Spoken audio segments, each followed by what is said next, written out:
Bonjour à tous. Alors aujourd'hui je vais vous parler du lien entre le stress et les fringales et notamment les envies de sucrer. En quoi en fait le stress et les fringales s'auto-entretiennent, en quoi le stress favorise les fringales et en retour les fringales favorisent le stress. Alors d'abord on va se demander pourquoi le stress favorise des compulsions alimentaires. Eh bien parce que le stress favorise la sécrétion d'une hormone qu'on appelle le cortisol.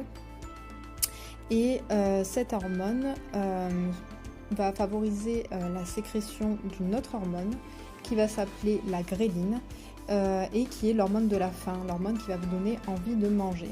Donc c'est tout naturel que quand vous souffrez de stress chronique, vous allez avoir envie de plus manger. Le stress, il va aussi favoriser la baisse de sérotonine, donc toujours sur du long terme. Et la sérotonine, c'est l'hormone du bien-être, c'est l'hormone qui va permettre de diminuer l'anxiété.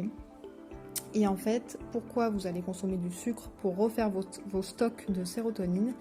Eh bien parce que le tryptophane, qui est le précurseur de la sérotonine, il ne va pouvoir être efficace qu'une fois présent dans votre cerveau.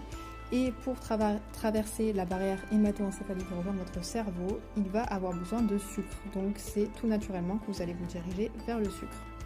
Le stress, il va aussi favoriser dans un dernier temps la baisse de dopamine, toujours sur du long terme. Et la dopamine, c'est l'hormone de la motivation, du bien-être également. Et elle a aussi un rôle de contrôle de la satiété. Donc, tout naturellement, vous allez encore plus perdre le contrôle de votre satiété et vous allez avoir envie de manger. Maintenant, pourquoi les pulsions sucrées en retour favorisent la production de stress?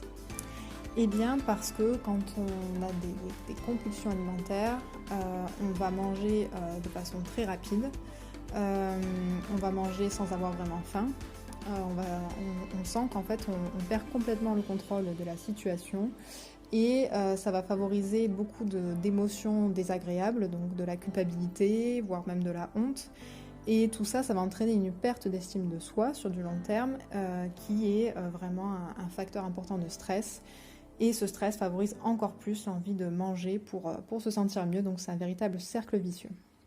Enfin, les pulsions sucrées favorisent aussi ce qu'on appelle l'hypoglycémie réactionnelle, c'est-à-dire que quand vous mangez très sucré très rapidement, eh bien votre taux de sucre dans le sang il va exploser et il va diminuer ensuite très rapidement. Et au moment où il va diminuer, ça va vous causer des malaises, du mal-être, donc du stress physiologique, et donc vous allez compenser par des pulsions sucrées. Voilà, j'espère que cette vidéo vous a plu. N'hésitez pas à liker si vous avez aimé.